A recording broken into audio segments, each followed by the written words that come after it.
नमस्कार, मेरा नाम है आदित्य चौहान और आप देख रहे हैं इंडिया न्यूज़ का डिजिटल प्लेटफॉर्म।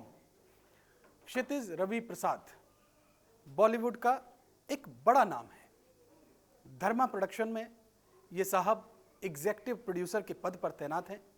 धर्मा प्रोडक्शन करण जौहर की कंपनी है और क्षितिज रवि प्रसाद करण जौहर के बिल्कुल राइट हैंड है। ये एक बड़ी मछली है।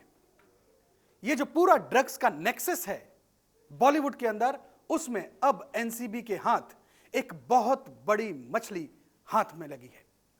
दोस्तों, अब जो पूछताछ चल रही है, इस समय क्षितिज रवि प्रसाद कुर्सी पर बैठे हुए हैं, एनसीबी के अधिकारियों के सामने बैठे हैं और पूछताछ जारी है और कई तीखे सवाल उनसे पूछे जा रहे हैं, उनकी आवभगत हो रही है। लेकिन अब तक जितने भी लोगों को समन किया है उसमें ये एक बड़ा नाम है। ये एक बड़ा चेहरा भले ही नहीं है, लेकिन नाम बहुत बड़ा है। ये वो शख्स है जो बॉलीवुड के बड़े बड़े चेहरों को ड्रग्स की सप्लाई कर रहा था। ये वो शख्स है जो करण जौहर के इशारे पर बॉलीवुड में ड्रग्स के नेक्सस को एक तरह से ऑपरेट कर रहा था। एक बहुत बड़ी कड़ी है ये। इसीलिए मैं कह रहा हूं कि अब एनसीबी के हाथ एक बड़ी मछली लगी है।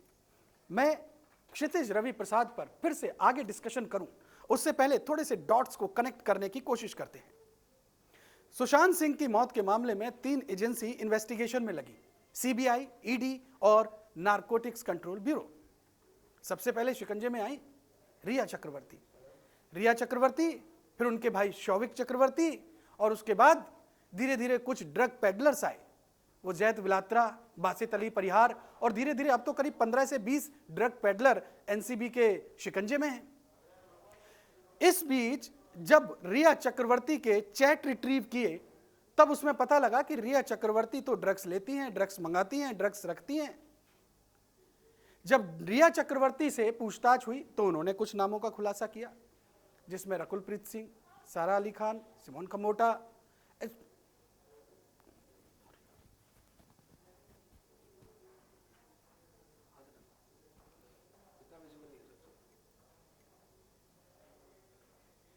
ये नाम बड़े नाम थे, ये सामने आए।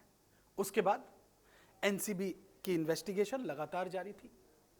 इसी बीच में रिया चक्रवर्ती के साथ जो लोग जुड़े हुए थे, सुशांत के साथ जो लोग जुड़े हुए थे, जया शाह जो कि टैलेंट मैनेजर थी, श्रुति मोदी जो कि पूर्व मैनेजर थी सुशांत सिंह की। अब जो चैट रिट्रीव हुई जया शाह की, उसमें वो सीवीडी ऑयल का ज्ञान बांट रही थी रिया चक्रवर्ती। वो कह रही थी कि सुशांत को आधे घंटे के अंदर वो बेहोश हो जाएगा, ऐसे मिला करके कॉफ़ी में दे दीजिए, चाय में मिला के दे दीजिए, यानी उनको पूरी जानकारी थी। तो जया शाह एनसीबी के रडार पर आई। जब जया शाह से पूछताछ हुई तो कुछ और डॉट्स कनेक्ट हुए। पता लगा कि यही Jaya Shah Kwan talent management agency में काम करती है। ये क्वान क्या है?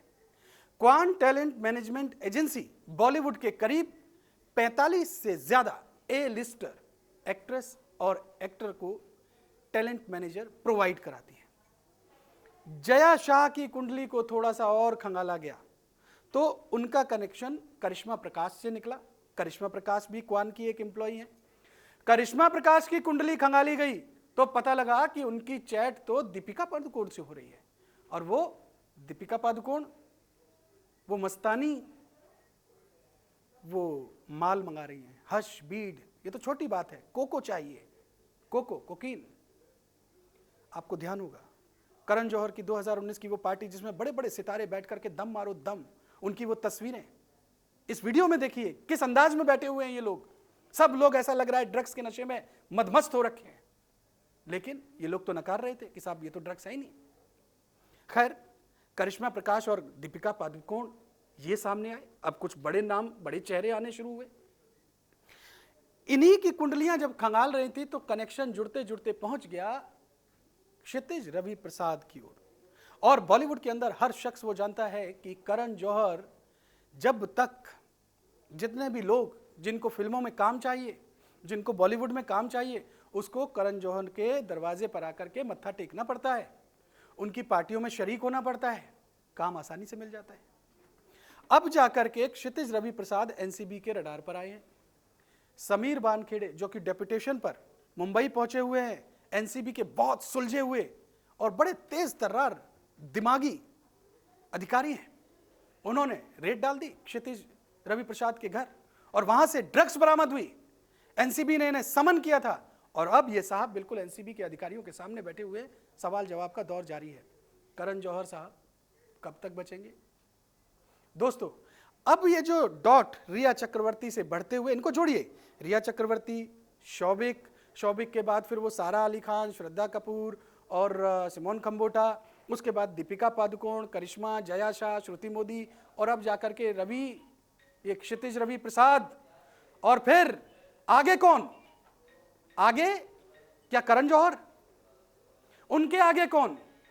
ये पूरे बॉलीवुड के अंदर आखिर वो ड्रग्स माफिया का बिग बॉस कौन है? कौन है वो शख्स जो पूरे बॉलीवुड के अंदर इस ड्रग्स के नेक्सस को ऑपरेट करवाता है? कोई तो होगा। वो बिग बॉस कौन है? वो बिग बॉस कौन है? बहुत जल्द वो भी सामने आ जाएगा। लेकिन अभी जो हमें जानकारी मिल रही है सूत्रों से, उसके मुताबिक क्षितिज रवि प्रसाद ने 5 बड़े नामों का खुलासा किया है। दोस्तों, 5 बड़े नाम बहुत जल्दी आपके सामने आ जाएंगे। और अब यहां से जो खुलासे होंगे वो छोटे छोटे लोग नहीं होंगे, वो टीवी के छोटे छोटे कलाकार नहीं होंगे, वो सिनेमा जगत की बड़ी बड़ी हस्तियां होंगी। क्योंकि यही क्षितिज रवि प्रसाद लोगों को ड्रग्स पहुंचाता था, ये करण जौहर के इशारे पर ड्रग्स मंगाता था। और अब जो नाम, जो खुलासे होंगे वो आपको सभी को, पूरे देश को हैरान करके रख देंगे। अब सिर्फ 2-3 कड़ियां बाकी हैं। क्षितिज रवि प्रसाद और करण जौहर का कनेक्शन, पूरा लिंक सामने आ जाए और उसके बाद ये जो पूरा ड्रग्स बॉलीवुड में चल रहा है, इसका बिग बॉस कौन है? Big boss, big boss, big boss. ये वीडियो आपको कैसा लगा? इस जानकारी को ज़्यादा से ज़्यादा शेयर कीजिए, हमारे चैनल को सब्सक्राइब कीजिए। बहुत शुक्रिया।